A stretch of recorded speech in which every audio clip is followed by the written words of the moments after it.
Las 15:08. Bienvenido Alberto una vez más, otro viernes con Alberto Sladonia. ¿Cómo está usted? Bien, ¿y usted? Bien, más mal. Un poco caído lo veo, ¿no? La verdad que no tan bien, así que voy a dejarlos acá en la segunda hora en compañía de Mario, como siempre. Muy buena compañía, mirá. Ha venido con mucha gente hoy Alberto, así que lo vamos a dejar en compañía de Bruno Cava. ¿Cómo está Bruno Cava? Bruno bien, Cava. ¿qué tal? Bien. Placer. Tiene una tonada portuguesa. Sí. Hablo un portuñol, el porteñol. Tal vez porteñol. Porteño, portugués y español.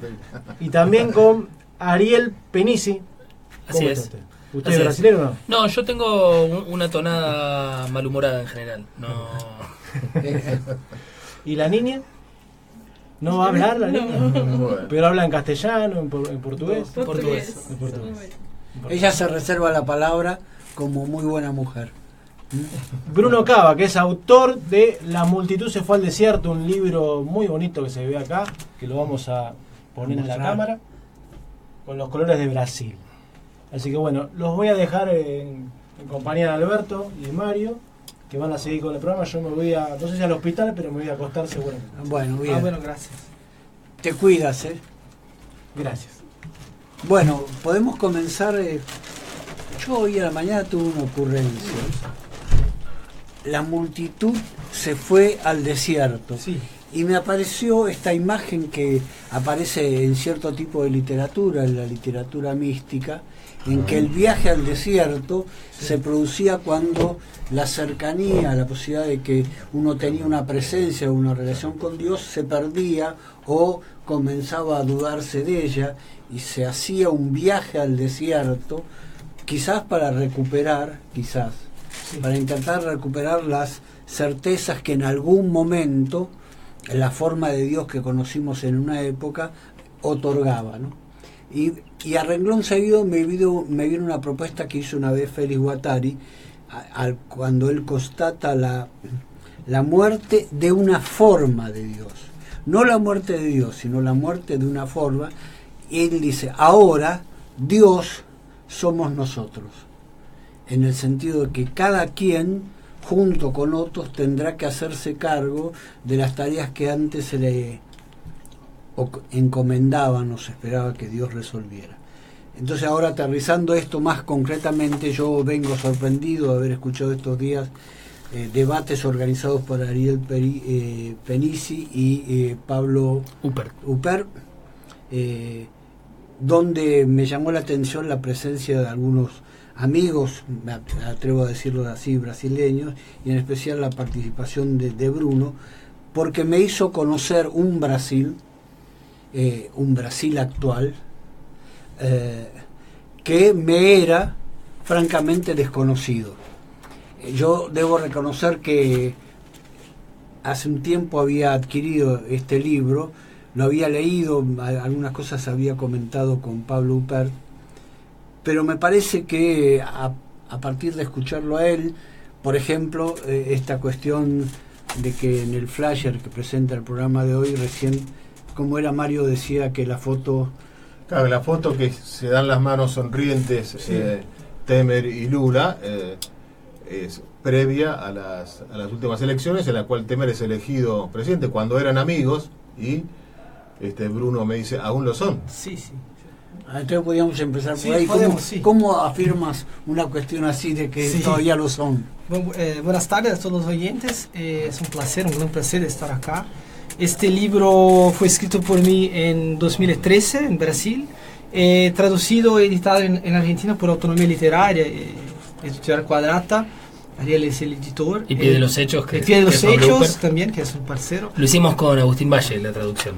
En 2016. Entonces es un libro hecho a caliente, es un libro que capta exactamente esta tentativa de se forzar a pensar en un momento de grande perplexidad, en un momento en que todas las certezas escoaban, pero delante, todas las certezas se fluían, se escoaban, se diluían delante de un acontecimiento que no podía ser contornado y que nos fuerza a pensar. Y una de las posiciones del libro es que no es posible de pensar Brasil políticamente, económicamente, antropológicamente, sin tomar el acontecimiento de 2013, este grande levantamiento, que no son solamente las manifestaciones callejeras de millones de personas, son también ocupaciones de casas legislativas, son campañas contra el racismo institucional, como la campaña ¿Dónde está Amarildo?, son una proliferación de nuevos colectivos. ¿Cómo es lo de dónde está Amarildo? Quizás si le aclaras. Sí, Amarildo fue un morador, un viviente. Un habitante. Un habitante, sí, de la favela de la Rocinha, en Río de Janeiro, que fue muerto por la policía, fue torturado y muerto. Era una operación supuestamente contra el narcotráfico. Amarildo no tenía nada que ver, era un operario, el mismo que sí, bueno, fue masacrado por la policía. Y toda la operación policial para acobertar este crimen. Encubrir ese crimen. Y dentro de la movilización de junio se hizo una campaña para inquirir dónde está el cuerpo del asesinado. Y ganó una dimensión gigantesca, gracias a la escena de movilizaciones nacional e internacional. Y esto impelió una investigación que es inédita, que es una cosa que no sucede en Brasil cuando un pobre, un negro, son muertos. En Río de Janeiro son muertos a cada 8 horas. La policía mata un habitante de Río de Janeiro. Sí, son taxas gigantescas. Esa campaña fue bien sucedida. Los policiales el crimen fue revelado, los policiales fueron punidos. Es un caso, perdón, acá para como hacer un paralelismo, como siempre impropio, pero el caso de Luciano Arruga, digamos, es un caso emblemático para nosotros, y Amarildo lo fue para ellos en la misma medida. Amarildo se tornó un símbolo, un nombre de los sin nombre, de aquellos que eran muertos y ni siquiera tenían nombre. Los que no tienen derecho al nombre, ni siquiera. No tienen derecho al nombre, sí. Son muertos como números, como estadísticas en Río de Janeiro. Esto es una de las repercusiones del levantamiento de junio. También junio es el momento que se pone un punto final a toda esta narrativa de Brasil potencia, de grande Brasil, que es una especie de esperanza milagrera de reencontro de Brasil con su vocación como lo más grande del mundo. Lo más grande del mundo, sí. Brasil como marca, ¿no? Como una marca que global, está asociado a la proliferación de mega eventos, ¿no? Por eso esto que está contando Bruno. A los auditores les digo que el que está hablando es Ariel Penisi, sí, que tiene todo el derecho de intervenir y ayudarnos con el portuñol y porteñol. Porque digamos, intervengo en este caso porque digamos, Bruno digamos, es muy claro en general, pero en este caso se está refiriendo a un levantamiento que tuvo lugar en Brasil y que acá no tuvo ningún tipo de repercusión prácticamente. Entonces, para entender de qué está hablando Bruno cuando habla del levantamiento de junio, es algo que nosotros no nos imaginamos siquiera. Sí. Tal vez lo podemos asociar al 2001 en alguna medida, en escasa medida. Es lo mismo. No es lo mismo. Hay una diferencia brutal porque la génesis de 2001, que es el movimiento que se vayan todos los piqueteros, los cacerolazos, sí, es previa al kirchnerismo. El kirchnerismo se construye en cierta medida relacionando con este Kairos. Eso es una respuesta institucional a ese fenómeno. Una respuesta ambivalente, una respuesta que se construye a partir de eso. Sí. El kirchnerismo es una respuesta institucional que se va a construir a partir de los acontecimientos de 2001, de que se vayan todos, la gente en la calle, los saqueos, la falta de representatividad, donde había una democracia directa en las calles, que participaban diferentes sectores sociales en Argentina. Algo similar sucede con la irrupción de la masa en 2003 en Brasil. Algo similar es algo diferente, muy diferente. ¿Por qué? Porque en el 11º año del gobierno de la centroizquierda brasileña, que asumió en 2003 con Lula, fueron 2 mandatos de Lula, y después Dilma, que es la sucesora de Lula, del mismo partido de los Trabajadores.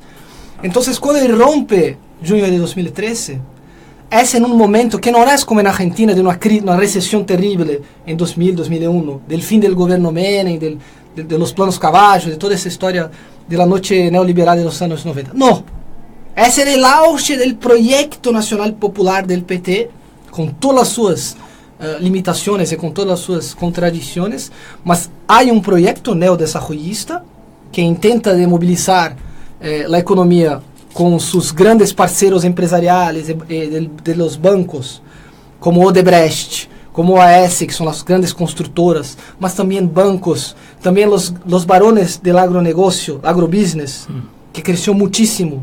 Y moviliza toda esta economía de las campeones nacionales, que son los parceros, los mega parceros, para hacer emprendimientos gigantescos, como la Bajache de Belo Monte, la Bajache al norte de Belo Monte, mas también la Copa del Mundo, la Jornada del Papa, la Conferencia Rio +20, sí, son todos Olimpiadas en Río. El Río se insere en el circuito mundial turístico con nuevos museos gigantescos, Museo de la Mañana, el Río Maravilla, que es el proyecto para Río. Entonces hay un optimismo desenfreado que viene del gobierno y que tiene la coloración rosa, que es pintado rojo, que es diferente de 2001. Entonces, cuando viene este levantamiento, que es de una magnitud gigantesca, al punto de la prensa, que en el comienzo, que en los primeros días llamaba a los manifestantes de vándalos, de destruidores de la propiedad, no pueden seguir con esa narrativa, porque es potente de más, atropella todo, torce todos los sentidos. Entonces, para mí, una de las posiciones del libro es entender que junio de 2013 es el grado cero para cualquier explicación en términos de fuerzas, y no solamente de símbolos, y no solamente de dicotomías, derecha, izquierda. Materialista. No, una discusión de fuerzas que mueven el Brasil, y por tanto es lo que llamo el desierto. El desierto acá no es en el sentido negativo. El grado cero, este desierto, es el desierto que tiene una repercusión bíblica del éxodo, que se constituye a renunciar a las formas trascendentes, que puede ser un Dios, que puede ser una posición ideológica, que puede ser una determinada narrativa maestra. Se renuncia a esto y va al desierto. Y se multiplican los cartazes, las manifestaciones en las redes sociales, las formaciones de nuevos grupos que no pasan más por esos juguetes de desarrollismo, neoliberalismo, izquierda, derecha. No es que eso no existe más, mas que esto se subordina a las fuerzas de este evento de 2013. Entonces, después de 2013, para hablarnos de Lula, de Temer, hay que volver siempre, mas no como una repetición cerrada, mas como una repetición abierta. Hay que volver siempre a 2013 para entender cómo esas fuerzas emergieron en el teatro. Esto es, mi libro se propone eso. Es muy interesante que utilices la idea de cómo emergieron en el teatro, porque aquí en la Argentina y en otros países de América Latina hay sectores de la izquierda que tienen miedo a que uno utilice palabras tales como espectáculo, puesta en escena, como si fuera algo que estuviese mal. A mí me llamó la atención que tu libro tiene una especie de comentario final, sí, a cargo de Caetano Veloso, que no creo que sea un dirigente de un partido político. Tropicalista. Exactamente. Por eso justamente te iba a preguntar, este movimiento del cual tú nos hablas, de junio del 2013, dime si es así o no, me parece que desbordó a las estructuras de la representación y que además contagió en su ir y venir incluso al movimiento cultural en sus diversas formas y manifestaciones. Sí, no, sin duda que el movimiento fue muy creativo, en el sentido que no solamente creativo en un nivel político, como nuevas formas de articular las organizaciones, de hacer las asambleas de los territorios funcionarem con las medias sociales y al mismo tiempo una conexión con el ciclo global de luchas, porque esto es la inscripción de Brasil a un devenir mundial, que es el ciclo de luchas de las primaveras árabes, del Parque Taksim en Istambul, del movimiento del 15 de mayo en España, el sur de Europa, el movimiento Occupy. Es una especie de expresión de este ciclo. Entonces hay una producción política internacional también, o transnacional, mas también una producción de subjetividad o de producción cultural, de formas de vivir, de formas de estar juntos, de formas de articular las relaciones más micropolíticas, más moleculares mismo, de las personas en la calle, en la ciudad, que desbordó de las formas tradicionales estilizando un poco, de la izquierda de lucha. ¿Cómo en fue Río. recibido esto por el gobierno de Dilma? Porque tú señalas que una característica de este movimiento es en un movimiento de auge, Sí. y además en el marco de un gobierno que por lo menos en América Latina aparecía y aparece como habiendo sido un gobierno popular, o nacional y popular. Entonces, ¿cómo Sí. recibió a este movimiento? Que una de las principales reivindicaciones, que por lo menos la que yo llegué a conocer en esa época, era la cuestión del transporte y la terrible desigualdad que había en el transporte en Brasil, Sí, ¿no? sí, sí. Sí, la recepción fue de terror. Fue de terror. El miedo mudó de lado. El miedo pasó a los gobiernos. Fue de una paranoia. ¿Cómo haceremos la Copa del año siguiente en Río en estas condiciones? La Copa del Mundo. La Copa del Mundo, el fútbol, el Mundial, en 2014. ¿Cómo pueden estas personas ser tan ingratas? Esa pareció. Por todo lo que los demos, por todas las condiciones que los demos en estos Les años. dimos, todo lo que les Todo lo dimos. que le dimos, esto es inaceptable.